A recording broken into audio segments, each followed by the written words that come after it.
anxiety issues, all this stuff. And because these characters live and work in a wellness kind of biohacking facility, you get to tackle all these cool topics. Like we get to showcase like breathwork things and how healing that can be. We get to showcase different kinds of yoga sessions and what that can do, or different sauna, cold plunge, red light therapy. Like Emilio's character he's like the biohacking guy, so he's taking people through circuits. Yeah. But then he really wants to be a stand-up comedian, so he's always practicing like his bits on the characters.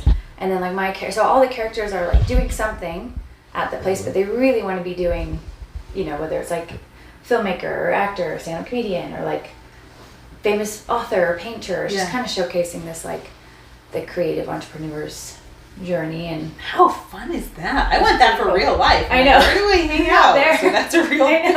I mean, we're working on it. Oh man. We're working on part of it. It's building. So we've been working on this for a long time with different investors and stuff like that, but it's been like our big dream, and it feels like we're like right on the finish line. Yeah. Oh. So, yeah. What are the hurdles that you're running into with that right now? Not really hurdles, just patience. Like we have an investor that's like locked in, and that was a huge hurdle just in general. Y'all are live now. Oh, wonderful. Do you want to grab the door so that and whatever's that is happening out there is not happening in here? Yes. Okay, bye. Okay, bye. Oh, okay, he's not saying. Okay, see you, bye. So we're live streaming this amazing podcast with the one and only Rachel. Thank you so much for being here. We've got it's exciting weekend coming up. Yes, thank you so much for having me. I'm so excited to be here. I'm so excited to just talk. I told the kids, I was like, I have a movie star coming over today. So be impressed, right? This is so cool. You've got a lot of really cool things going on right now. We were just chatting off camera about a couple premieres that you have coming up, and lots of projects that you're working on. You just moved to Utah. Yes. Like all of these things going on right now that you're kind of. Tell me about what life is like for you right now with all of this going on. And then Emilio told me off camera another thing in your family that's going on. I don't know if you want to talk about that, but... Oh yeah, entering into a whole new chapter of life. Yes. Yeah, I mean, this is such an interesting, beautiful chapter in our life, but first of all, I never thought I'd live in Utah, like ever, so this is a very big surprise for me. And where are you from?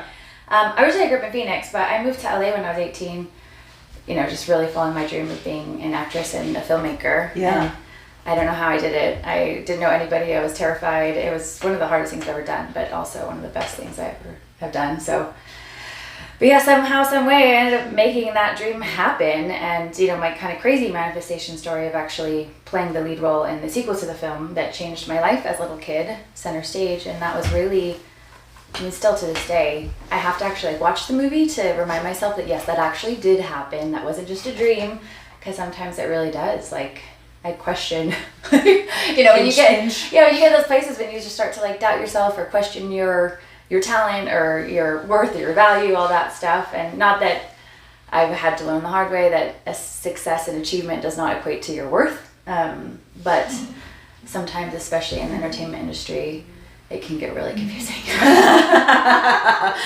Because your job is, your income is so tied to there's someone's opinion of you. Yeah, and actually this brings up a really deep conversation. We'll go right in real fast. Let's do it. Let's go. I was having a hard time recently, struggling, especially as transitioning into okay, we want to start trying to have kids, and we want to go into a whole new chapter of motherhood and fatherhood, and especially in moving to Utah and having all these fears about wait, am I going to become like a boring Utah mom? Or I don't know. I have a Stanley for you if you need one, I have extra. I was you're dealing with all these kind of identity crises of no, I'm a California girl. I am in film and TV and just all this stuff that was so, all ego stuff that I was causing so much of my own suffering. But it was also one of the most beautiful experiences I've been through, because for a while when we first moved here, first it was really exciting and we're okay, we're making our dream come true.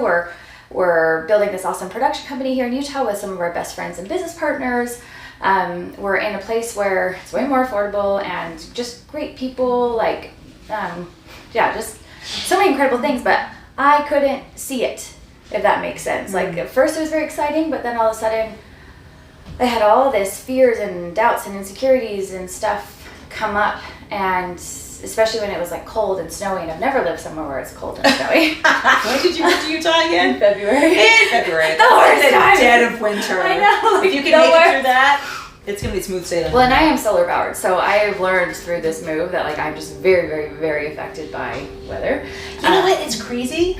A lot of people are like, don't talk about the weather, it's boring. But I'm like you. I'm like, I talk about the sunshine that I get all the time. Yes, it absolutely changes you.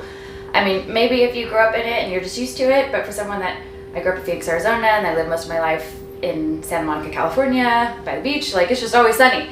So it's a very real, but again, I look at everything in life as like, it's just contrast. Yeah. Maybe, you know, for me, what's helped me is not really thinking of life of like, oh, this is good or bad. Like thinking makes it so, and how I can change my story or my perspective about the meaning that I'm associating with something, and realizing, and I think honestly that's what helps me so much. I learned more about personal development and growth and transformation from being an actress than honestly maybe anything else in life. Yeah. Because you're constantly in this state of trying to master yourself. Like your whole body, your mind, body, soul is your instrument. And so when this stuff comes up, whether it's in a scene or whether it's something to do with dealing with the body image issues or the beauty issues or and what I was starting to get at was something I was really struggling with was getting older as a female. Especially in the entertainment industry. Right. And right. not just in general, I think getting older as a female is just hard in general because our society is so based on looks and it's so true. beauty. We were trying to look for some stock photos of grandmother. Yeah. And like when you look up grandpa, there's a good billion. Yes. And we look up grandma and there's like 2. That's fascinating. Isn't that and crazy? It doesn't surprise me at all. Like it, and we were, you know, I think this topic isn't talked about enough, and it's so important. And I was messaging some of my mentors that I go to when I'm really struggling. And I was like, I am really, really, really struggling with this. And some of my friends too were also struggling with the same thing. And Emilio had noticed I was really struggling with this. And he, you know, I'm so grateful to be with a partner who just speaks life and love. He's a total rock star. He is a rock star. And then that, like the first 15 minutes of watching you guys get out of the car and come in the studio, I was like, oh my gosh, you can feel their coherence and their synergy and their support of one another. It was real. And like, we're going to do a part 2 and have Emilio and you. Yes, that would be so great. Like, as soon as the studio is done, we're going to do a part 2. I know already. But like, I admire that. It's palpable right away. Thank you. We work really hard for that. I also feel that with you and your husband too. So that's really, really cool. And you know, it's why we started our brand Relationship Renegades. We just wanted to protect ourselves and make our life about something that would help us like proactively protect and talk about relationships, learn about relationships, put ourselves in a space where we had to like, not had to, but it almost was more important. Prioritizing that relationship was almost more important because of what we were creating, if that makes sense. Yeah. You know, I think if you create a fitness brand, you're way more probably going to be into fitness. If you create a health brand, you're probably going to be more into health. And so, you know, in creating like a relationships wellness brand, it was just a very conscious decision. But yeah, you know, I told him, I want to do a whole series of videos of people hearing this man that has worked so hard to be the kind of man that he is. That is way more conscious and intentional and about way deeper aspects of life than just the physical or just society's facade. And he just spoke so much life into me. He's like, babe, I love the like wrinkles on your face. I can't wait, you know, when you're 80, I'm gonna love you even more. And all those wrinkles tell a story. And imagine what it was like, you know, in a native, more in like different tribes or different cultures that really respect age and respect wisdom that comes with it, and they're like celebrated and put on pedestals, as opposed to our society that just kind of like throws them to the wolves. And so I don't know, it was still hard for me, but he was helping me rewrite some of these narratives that are so deeply ingrained in me, as I have struggled a lot with a lot of body image issues. And even though people would look at me and be like, hey, you have a six-pack. That's what I was just thinking. Any audience would look at you like, really? And For real? I love talking about it because, you know, and I've worked with some of the people that I think, like A-list celebrities, millions and millions of followers, millions and millions of dollars, the most beautiful people you'll ever meet. And they too probably struggle more than other people that I've met. And it just blows my mind that this is not it really, like, yes, it has something to do with what you look like, but also it doesn't.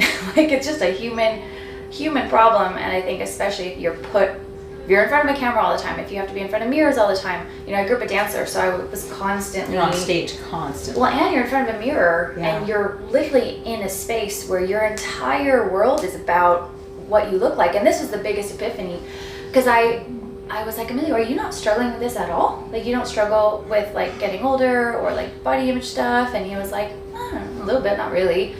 And I had this down, and I was like, wait, my entire life, like ever since I was probably 6 years old, because I started competitive gymnastics when I was 6, I have been celebrated, gotten attention for, rewarded for what I looked like and how I performed. And I was like, oh, no wonder why I'm struggling with this. Because that's your everything. That is, like, I realized that he didn't ever have that. He got celebrated or rewarded for how intelligent he was, or how smart he was, or how much he was able to do in business. And of course, you know, like, I've had that too, but it's been such a focus on the opposite. And so, yeah, it was a huge epiphany. So it gave me a lot of, like, grace and compassion. And even for him to realize, because he was like, I just don't get why you're struggling with this so much. And then when I shared that with him, he was like, oh, I get it now. And I see you in that, and how hard that would be. And that alone just, I think, was very healing. Thank you for hearing me and understanding me. Yes. Oh my gosh. You ever see that video, It's Not About the Nail? That's one of my favorite videos. I love that. All my sweaters are snagged. we recreated our own little, like, spin on that video, and honestly, that video was what I was like, oh, I want to create these, because it was so powerful for me. I think I sent that video to, like, thousands of people. Yeah. And so much of what we want to do with Relationship Renegades is creating these kind of comedy sketches that have these deep principles, where people can watch the comedy sketches, but then also where we deep dive after into these deep conversations and lots of layers into that. Oh, I'm so excited to just feast upon that. Oh, you sent it to me today, and I was like, I didn't even know this existed. This is so cool. Thank you. And it's really important for my husband and I. We've been talking about this a lot within us. And I was just talking with Chad Brown, who we did a podcast together, and he was talking about how he coaches in business. And he said, people think that I do business coaching, and I do, but when we start working together, the first thing I ask about is, how is your home life? Right? How is the dynamic between the two of you? What is that like? Because that translates into your company. And companies are going to come and go. And Richard and I have several companies that have risen and that have fallen. And the foundation of it all is what's here. Yes. What's with us. 100%. And you guys are doing that too. Well, and that was a really hard lesson for me to have to learn, and why it's such a pain to purpose story, because my whole life I was running on the narrative that I didn't know this, but I was. It took a lot of deep inner work to find it, was that the more I achieved, the more I would be loved and accepted and successful. And that drive to prove myself, to achieve, and then with that story, you know, the more I achieved, the more I felt like, oh, I got love. But the hard thing with that narrative is that, you know, one, it's very lonely, because when you're on that path, or you have that story driving you, you know, friends would invite me to go to lunch, and I'd be like, I can't go to lunch with you. Like, I am busy. Like, I am working. And I would even judge those people of like, don't you have, like, things to do? Like, aren't just, like, you gotta, like, make stuff happen in your life. So, aren't you hustling? Aren't you hustling? And like, so it also, I lived in a ton of anxiety and fear all the time, because I felt like if I wasn't achieving a lot, then I wasn't good enough, or I wasn't worthy of love, or all those kinds of things. And so it created a lot of toxicity in my relationships, all my relationships. And I wondered why I was struggling in all of both, like, my family and friendships, but also my boyfriends that I had. And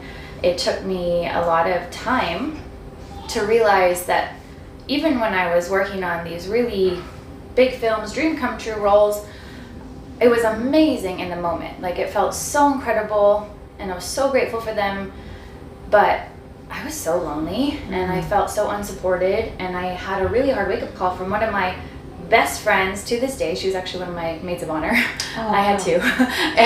But she, at one point, she would often invite me to these, like, game nights that she did with friends, and we'd actually met on Bring It On. And after a while, she just kind of stopped inviting me. And at one point, I was like, hey, you know, I just haven't heard from you in a while. Like, are you still doing game night? She's like, oh yeah, I just stopped inviting you because you're kind of a bad friend. And I was She like, said that? yeah, but it was like, Wow, good for her. It That's was- ballsy.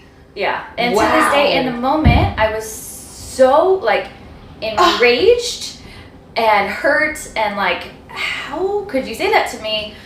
But Of course. I've talked about this all the time. That was the wake-up call I really needed, Yeah. because it was such a powerful reflection. When I really looked at it, I was like, oh, I'm not being a good friend. Like, I was really flaky.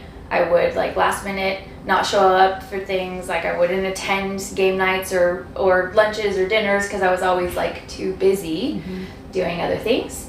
Which in my mind at the time was like, no, that's what I'm supposed to be doing. But then that wake-up call was like, wait a minute, I am not that I don't want to be that person. I want to be a good friend. And what does that really mean to be a good friend? And kind of hearing these different quotes, I was like, if you want to have a good friend, you have to be a good friend. Yeah. Honestly, it changed my whole life. And then it helped me realize I really wanted really great friendships and I've always prayed for that, wanted that. I never felt like I had good girlfriends growing up. I always felt like they didn't like me, or that I just like, I was kind of my mom even called me like a wanderer growing up. Like, I was just always kind of like on my own, like doing my own stuff. And, you know, for a while I thought that was so cool that I was like that. But then I realized, I'm like, no, this is lonely. This sucks. Like, I don't want to be like this. And I realized that no matter what you achieve in life, if you don't have great friendships and family or like soul family or intimate partner relationships, like it doesn't. It might feel good for a moment, but then it's a hard wake up call. It's not fun. So what happened after that? She called you out on the carpet. Yeah, honestly. I mean, honestly, I made some big changes. I ended up, after being mad at her for a while, I called her and I was like, thank you so much for waking me up to this. And then I completely changed my behavior. I started prioritizing all my friendships. I started like going to all these events and not so much I would, if it was work or friends, I would have to really question my decisions of what I was doing and just prioritizing my relationships and friendships and making time for those things and realizing they were so important, honestly, was what changed everything. And even opened the door to all this work too, even in my intimate relationships, because I had just toxic relationship after toxic relationship with different boyfriends, and I would always go through these like soul-crushing heartbreaks because things would get so bad, and they would just like blow up in my face. And I got to a point where I was just like, I am so done with this. Like, what is happening? And I would always blame them, like it's their fault. They have jealousy issues, they have trust issues, they have anger issues, and then the real wake-up call was when I finally was like, I am done with this and I want to change. And I had been studying manifestation and psychology and personal development my entire life, pretty much ever since I was 14 when I saw the first center stage. But I had this epiphany. I was like, wait, like I've studied all this other stuff, but I've never once really studied how to have good relationships. No wonder why I'm struggling with them. Probably should have read a book on this or something. Yeah, and of course personal development kind of talks about it, but it's Yeah. it's not the same as if you're like really studying like intimate partnership. And as soon as I did, I just went to every workshop I could, worked with every coach I could, read every book I could, and mostly it was the hard wake-up call that it wasn't about them. It was really like my stuff. And That's always the hardest wake-up call. always the hardest We wake-up all, call. I'm like, oh shoot, that was me. It's always our, we have a comedy sketch called How Triggers Are Gifts. Anytime we're triggered, this deep understanding that triggers are just really beautiful gifts wrapped in really ugly wrapping paper. I use that phrase all the time. Oh my gosh. Well, that was hideous, but thank you. No, seriously, and most of the time, like 90% of the time, if we're super triggered, it's usually something within us. And as soon as we like unwrap all that ugly wrapping paper through doing the work, you find this beautiful gift, and all of a sudden, that trigger is not resonant anymore. Yeah. And so when I learned that actually these guys didn't have, I mean, maybe they did have, they had their own stuff. It always is like two people, Sure. But I had honesty issues. So of course they would have trust issues because I wasn't being fully honest. You're like, shocker. Shocker. That was really weird. Yeah, and of course it usually always goes back to childhood, and I, had this really hard thing I had to unravel of, I never really felt safe telling my dad the truth growing up. And so I learned this behavior of like, it's not safe to tell men the truth. And I would rather I ended up torturing both of us because I was too scared to be honest, even though it might hurt them. Because before I was like, well, I can't tell them because it'll hurt them, or I can't tell them because then they won't like me anymore, or they won't love me anymore, and that just ended up in so many toxic situations.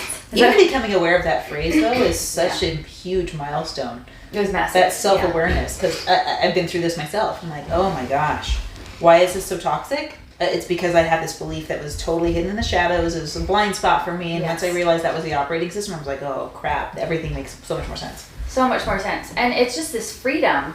Once I learned that, and I think, at least in my experience, what I've learned is you can understand something logically, but it's very different for your nervous system and your whole emotional body to lock it in and change your behavior. Yeah. And so for me, I really did, like in the time, I think I had about like 7, like really unhealthy, great, actually good guys, but it just led to these really unhealthy relationships. A lot of because of obviously my stuff and their stuff. It was just the healing journey, and in that chapter, I would always pray. I'd be like, God, why do I have to go through this? This is so hard. I don't get it. Like, don't you love me? Like kinds of questions, and just lonely and heartbroken and depressed and couldn't get out of bed, and now though I am so grateful for all those experiences. Like they were the greatest gifts because I have this deep appreciation for my relationship with Emilio, my relationship with my friends and my family, because I had so much contrast. And I really believe that's one of my greatest superpowers is that deep understanding, because even when I'm so mad at Emilio sometimes, or I'm so mad at my friends or my family or whatever, I'm like, wait a minute, like this is the greatest gift. This is the greatest gift. And oftentimes I think I've also become just so aware that life is so fragile, especially after losing several friends from different things. Tomorrow's just not promised, and so many times I end up worrying about all these things that ultimately, if I didn't have tomorrow, I wouldn't be worried about them. Wow. And I think that constant practice of even when I'm looking at people or in these deep moments, really realizing that like, hey, they might not be here one day. They won't be here one day. I won't be here one day, and probably in the blink of an eye. And so am I really appreciating today? Am I actually really enjoying this gift of life that I've been given? And, my dad's a doctor and my whole family's in medicine. So I'm very aware of all these stories of people who are literally on their deathbed fighting for their lives. So that's my... we just got to follow her probably. My Instagram account. Nice. Thanks, guys. But yeah, so I think, I'm also very grateful for that because, life is just such a gift. And even in the hardest times, this deep appreciation for life and for the gift of life and the miracle that it is. Like if you can walk or run or dance or play or see or touch or hug someone, like, that gift is amazing. And someone right now is literally in the hospital praying with every fiber of their being to just have another minute of that.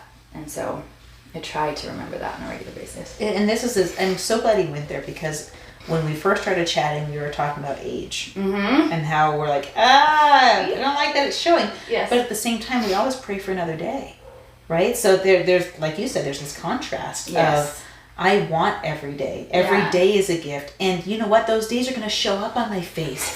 I'm going to earn these wrinkles. I'm going to earn these stretch marks, right? People, when we're on our deathbed, we're always praying for another day. But yet, why do you think as women, we have this this stretch? I want more time. I want more time with my family. I don't want to die. I want to stay healthy for all these reasons. And yet, we're so ew. Age looks gross on me. You can't have both. I know, it's so why are we not celebrating that we got to have another heartbeat today? Yes. And that's why I'm working hard to reframe so that when I see wrinkles or signs of aging, it's more like, you go, girl. Because you don't do that with other people. You're not like, oh my gosh, look at her wrinkles. How hideous. Yes. We only do this with ourselves. Yes. Well, and to be honest, I think there is a part that I've also learned of things that I'm very critical about myself. I do judge in others. So if I am very critical of I'm very aware of signs of aging, or if I'm gaining weight, I am way more aware of it in other people. And what I've also had to learn is usually those things that we judge about others are things we're actually just judging about ourselves, that we feel very insecure about.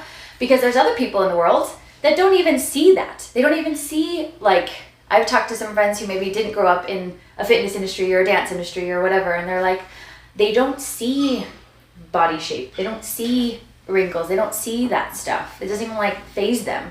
And I'm like, oh, like we live in a completely different reality based on our past experiences and our programming and these narratives that are running us. And what I think is so cool about life is that anytime we don't like any of those narratives, we can change them. But sometimes it's very hard to change them. It takes some deep work. It's not simple. Yeah. Oh, well, that's not true. It is simple. It's just not easy. Easy, yes, that's the word. Yeah. Yes. So how do you find that your story comes through your characters? Because a lot of times when I teach people to speak from stage, yes, there's these 4 different personalities, the personas that they adopt. We go into the warrior and the healer and the visionary and all that. But then I go into this X factor. And someone just today on Instagram called it the Batman syndrome. But a positive thing. It's the Batman theory or something like that. Okay. And they said when you feel like you need to adopt more confidence or you feel like you want to be the person already that you're aspiring to become, you adopt your Batman, where you're like, I'm Batman, and suddenly you can do everything, right? You adopt this character. So for your personal story and your personal journey, it's very interwoven with your performances because this movie inspired you, and then you performed in the sequel. But I have found the actors that I love to watch most, there's a moment when they stop acting. Yeah. Right? Where the character and the person merge and become one. What has that been like for you? Oh, I mean, I think that is like great acting. Like, I think great actors, when you watch them, you totally don't feel like they're acting at all. Like, they're just so in this, what I believe is this version of themselves. I mean, honestly, on my kind of journey of self-discovery and study of human behavior and acting, we all have all these personalities inside of us. And ultimately, it brings up this phrase that I've struggled with my whole life. There's this phrase that people say, like, oh, just be yourself. And you're like, who the heck is that? I've always been like, I don't know who that is. Like, who is that? And especially when you're playing all these different characters and playing with all these different parts and pieces of you, you're very aware that, like, oh, actually, I could be whoever I want to be. So I think what's helped me the most is deciding in life not just to be myself, but to decide who I want to be, and then create very intentional habits, thought process, behaviors, and daily routines that instill that person. Like, if I want to be a courageous person, okay, what kind of habits or what kinds of things or thoughts or books or music would a courageous person listen to? Because that's what I do with characters. If I'm playing a character that is more shy or more timid, I go down this whole path. Okay, like, well, what kinds of thoughts do they have? What kind of past experiences might they have gone through that might have given them these narratives or these stories? Or what are their narratives and stories that are driving their show? And so it's been super interesting, this whole concept of we are all the creators, I believe, co-creators with this whatever you believe in, God, higher power, universe, that are co-creating our life. And literally we can create whatever we want. Like, we can be whoever we want, we can do whatever we want. Obviously there's different things that feel more authentic or inauthentic to people, but then again, I could argue, like, well, it only feels inauthentic because you haven't done it a bunch of times. And you're like, if you were to have been the same person but you grew up in a completely different country in a different culture, you would be completely different. And so, and there might be some like things, I do think there are certain, I'm sure, as a mom, your kids came out with these personalities. Like, they just came out with them. I was like, oh wow, that's a person. They're them. Okay, cool. And so I do think we have these like innate things that make us who we are, like us, but it is very formidable into whatever we want. And I think it's very dangerous to believe that we're just stuck in one version of ourselves. I've had chapters of life when I was in very deep depressions, and I just started to believe that, like, oh, this is just who I am now. Like, I just sleep all day, and I just eat a lot, and I just struggle with life, and I'm kind of like in this victim mentality, and I have to work really hard to get myself out of that. But if I didn't know, if I didn't realize that, like, no, I'm the creator of my life, I can change, I can grow, I can evolve, I can decide to be whoever I want, I would be very easy to get stuck there. And perfect example of this, and how I think playing around with these different parts and pieces of you is so powerful in the healing journey is it's almost like a really powerful form of meditation. When you do meditation, the whole concept is to like stop the spinning thoughts, to be in a space where you aren't thinking your regular thoughts, you're kind of in the space of everything and nothingness at the same time. You're creating. Yeah, it's like this different space. And so when you're playing around with characters, you're not thinking any of your same thoughts because you're in a totally different headspace. And so, for example, in like a real-time thing, when I was kind of discovering this in life, I was a part of this. I was really close to getting this huge role. It was a big Tyler Perry movie. They flew me out like first class in a bougie hotel in Atlanta, and I was down to like the last couple people for this role. And this callback that I had to do was on stage in front of this huge audience. And anyways, it was so exciting and powerful and so much energy and adrenaline and nerves. And let's just say that it did not go the way that I really had hoped. Okay, tell us what happened. And, well, I just, I auditioned fine, but I just afterwards, I was just like, gosh. Did you kind of know? Yeah, I just kind of knew. I was like, I didn't feel good about that. And it sucked. And I was really sad. I mean, I went from feeling like sky high to like so fast. And I just felt so sad. And of course, you gotta like pack your stuff up and you fly back to LA. And you go from this world of like, my whole life is gonna change to like, no, back to square one. It's a fun weekend. Yeah. And so anyways, I just remember getting in an Uber and being so sad, like just so sad. And like just being like, am I a terrible actress? Like, what am I doing with my life? Do I need to like completely change my whole, like, should I just like go be something else? Like just everything. Man. And then I remembered this concept of how, just playing different versions of yourself and playing these different characters can be so helpful.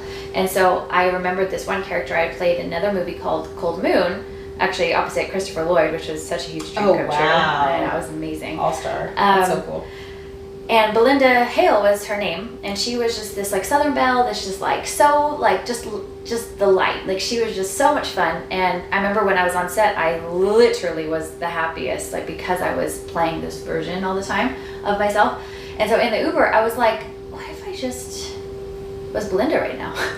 And so I was like, this guy doesn't know me. And so I just got in the car and I was Belinda for that 30 minutes in that car. And I was just talking like this and being like, hey, how do you do? Yeah, I grew up here and I did this. And no kidding, that's so and we awesome. just had so much fun for that 30-minute Uber ride. And by the end of it, I was like, oh, I feel great. Wow. Yeah. It was wild. It was very eye-opening. And it just gave me this, it's like liberating, Yeah. And I think this comes along with practices of being very grounded in yourself as well, because it can be challenging navigating, like, okay, well, if I can be all these different versions, then who am I? Really? And I heard Hugh Jackman actually lost his accent because of his practice in other accents and other roles. Yeah. He kind of lost himself. Yeah. And had to have a coach Rehab adopt him yes. back to the Yeah. Australian culture. I was like, Yeah. what would that be like to just be so divergent to get lost? So I do think it comes with, I think that's why it's so important. And people have asked me before, they're like, okay, wait, you did like a couple like massive, big studio films to center stage and Bring It On back to back, and then they're like, how come you didn't like blow up? Like, how come you're not like in way more big, A-list name films? And when I did center stage and Bring It On, I was like 19 and 23 or something. I was very young, and at the time I was like, yeah, why am I not blowing up? But now I am so grateful that didn't happen, because even though I thought I was ready for it, I wasn't ready for it. Wow. Like, I didn't learn all the stuff I know now about how to ground myself, how to have healthy relationships, how to face the darkest parts of myself, how to also embrace the lightest, brightest parts of myself, how to receive love. Because I think that's also a huge problem that our society has, is like we are not actually like letting ourselves receive love. We're pretty good at giving it, but really crappy at receiving it. And what that does to a human's life is really interesting. There's a lot in that sentence. Yes, a lot in that sentence. And so, anyways, I'm just, I think sometimes just in life, we really don't understand it till we can like look backwards. But I am really, really grateful. And I have a lot of compassion for child stars that just get thrown into this crazy way of living and fame and celebrity that is so hard. And it totally makes sense that so many of them struggle so much because it's rough. But I do think, I'm just so grateful for all the inner growth. And now in this place in my life where I'm like, man, I don't care about the fame. I don't care about the celebrity. I just really care about, like, I love making movies. I love telling stories that hopefully inspire the world and help elevate people's lives, because movies have elevated my life so much. And I really want to get back to this thing that you brought up about these different archetypes that we can play. Mm-hmm. So like, I have all these different archetypes and the different characters that I play. And even when I go on stage or before I do something, so my middle name is Rachele Brook Smith, right? So Brooke is like kind of my alter ego that like when I have to go do something brave, I'm like, all right, Brooke, let's go. Like I love that. So I do think, and when I've worked with people and like when we've done different retreats or events, or I love talking to people about like find these different characters within you. Like we all have like the bitch character, the victim character, the hero character, the silly character. We have a name for who I am when it's that time of the month. Yes. Linda. Yes. Listen, Linda. Linda comes up. And I think that's so healthy in relationship and just in yourself, like to call on these different parts. And by the way, like Beyonce does that. Like she has her name that she does. So many people have these archetypes that they literally close their eyes, they step into, they have some sort of ceremonial thing that like, Some ritual. Deep breath puts them in there. Or like a bracelet or whatever, that like reminds them like, I am this version of me now and I can call on this version of me. It's like Lightning McQueen, I am speed. I am speed. Yeah, so I think that's been so helpful. Do you tour and give that presentation to where you're like, the persona, this is you, like how to do this? Yeah, I've done different like talks and speeches and we've done different workshops, with Relationship Renegades where I take people through something I created called the Renegade Flow, which is basically just this immersive experience where I use music and movement and guided meditation and like inner child healing and guiding people through while they're in this heightened state with empower music and mindsets and meditation. Who do they really want to be? Like what really lights them up? What are these different characters within them? And what would it look like to live from those places? And then getting to kind of, with their eyes closed in a safe space, even like dance like that. Okay, so if you're like your brave character. That excites me. Whatever their name is, what would it look like if they were on the dance floor right now? Like what would it look like to go, like if, as the silly character, if you were to meet someone new, like what would that look like? Okay, now go do it. So it's a lot of, I think for us and all the stuff we do, especially with Relationship Renegades, it's about play. I think play is very underrated. It's so lost. I know if experiences for me, I have a friend who wears bright colors. He has a bright colored phone case. He's one of my favorite people and he doesn't know this, but he's my mentor for play. Yes. I have this inner thought. I'm like, what would Ryan do right now to make this really fun? Yes. And it's why do you think we lose this as grown-ups? Like it's been hammered out of us. This glorification of busy yes, becomes the replacement of play. And I'm like, what the heck? Yeah. I mean, I think oftentimes, it does get beaten out of us. It's like the kids that we grow up, when we come into this world, we are full of life and curiosity and wonderment and play. You know how often my daughter makes a friend on the playground? She brings them over to me. She's like, hey, this is my new friend. I'm like, what's her name? I'm like, I don't know. We're just going to play. I'm like, yeah. I don't do that anymore. Like, can you imagine if I went to a coffee shop? Hey, this is my new friend. I don't know their name, but we're going to go get some coffee. But like, how cool would it be, like, if we did go up to strangers and just say, like, hey, you want to go play today? You want to go, like, maybe we'll use the word play, but we should try this. We should take a camera to a playground and see or a coffee shop, or just like have these, just inviting more play and silliness. And so one of our favorite kind of morning routines that we have, because Emilio and I have both been in like wellness and biohacking, there were chapters where it was very rigid. Like it was very like, okay, I wake up early, I have my my morning routines, I do my workout, I do my meditation, I do my journaling, I do my, it's very like, and to a point, like school. Yeah, it was like, man, this is stressful. Like, this is giving me, isn't this supposed to be? Like, this is giving me anxiety. And so why I was doing this. We started this kind of thing that just happened naturally, but it's called morning shenanigans. And so the rule is, as soon as you wake up, and you can also just do this throughout the day. We often end up doing that sometimes, but I love waking up with this element of joy and play and silliness. So the rule is you be as ridiculous as possible, and the first person to break, like the first person to laugh, loses. And so the whole goal is like to make the other person laugh without you laughing. And I mean, honestly, my improv game has elevated so much since doing this, because Emilio is actually so good at it. Like, he can just deadpan, like keep a straight face. But it is hilarious. And now we've gotten so good at it that sometimes it just like lasts forever. And we're like, all right, but we have to like start the day. It's 2 p.m. Yeah, that's good. But I do think that, I mean, there is a time and place. Like, when we're going through hard things, like, we gotta like go in and do the deep stuff, and it is, pretty serious. But adding and being open, I think it's this concept of like even being able to access fun again. I've met so many people. I'm like, when was the last time you actually like had fun? Like, are you enjoying your life?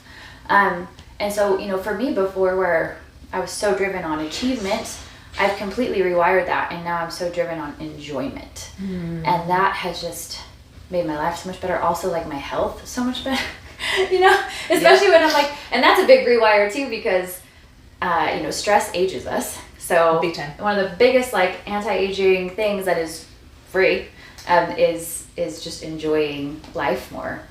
I dialed this in. I'm currently in the middle of that, like enjoyment versus achievement and all of that. And I have noticed and become very sensitive to, I can feel a cortisol infusion when it happens. And I can feel a serotonin infusion when it happens. Yes. And I'm just like, whoa. Yes. I just felt myself gain 5 pounds. I need to go have some fun. Like, what just happened to me? I love everything that you're doing. I love, like, we got to chat for like 20 minutes at the X room, and I sitting here with you, I have just fallen in love so much more with who you are and what you're up to, and you and Emilio are just like, I want to play more in your sandbox. Yes, please. Okay, we're gonna play this Sunday, but where do people find you if they want to get involved with Relationship Renegades? If they want to know about your films coming out, if they want to learn more about when your next speech is happening with your storytelling and your persona, how do they find you? I think the best place is my website. It's just rachelebsmith.com. So it's RACHELEBsmith.com. It kind of links to all my social media. I'm really active on Instagram at rbrookesmith and at relationship.renegades. Okay, so we'll put all those in the chat and in the comments and in the podcast. Richard's on top of it. He's like, I got you. We'll put all those in there. But I'm so excited for what you're doing. It lights me up. Like, I want to have my children bypass so much of the darkness that we had to go through, not without suffering. Like, I want them to learn to struggle, but I want them to pass through the trauma. And I there's very few people that I recommend to my kids, and you're one of them. So thank you for being who you are. Yeah, thank you so much for having me and for the work that you guys are doing. Like, it's just so beautiful. We need so much more examples of healthy relationships. I think that is what changes. Like, if it wasn't for the 1 or 2 healthy, playful, supportive relationships that I had met on my journey, like, I wouldn't even know it existed. I wouldn't have had a standard of like, that's what I want, and I'm not going to give up till I find it. Yeah. And so I think the best way we can all help each other is just embodying it. Amen. Yeah. Amen. Well, thank you, Rachel, for being with us today. Me. We're going to have a part 2, guys. We need to have Emilio on here. Let's so part 2. Stay tuned. If you're not already subscribed, because that's coming up probably in the next month or so. I'm like, we got to get these guys in the studio. So. Yes, and for the 2 new films I have coming out in the fall, that they're coming to one of the VIP private screenings tonight of Alien Country. And it's going to be awesome. Yes. Okay, we'll see you next time on the Marianne Hickman Show. This was so cool. We also have, where are we? On Instagram, on Facebook? Where is this? YouTube, Twitch. We're everywhere with this amazing camera. Instagram, TikTok, all of it. So cool. I want to have all that in one. Yeah, I know. Richard just figured it out this morning with the most embarrassing live I think I've ever done. I'm like, whoa. It's 4 a.m. or whatever time it was. Welcome to my life. I put my pants on backwards, so we're having a good day. So cool. So, hey, make sure you guys subscribe. Go check out Rachel's stuff and subscribe to everything that she's doing. She's making waves backstage and on camera. Thank you so much, guys. We'll see you guys. Subscribe to everything that she's doing. She's making waves backstage and on camera. Thank you so much, guys. We'll see you guys.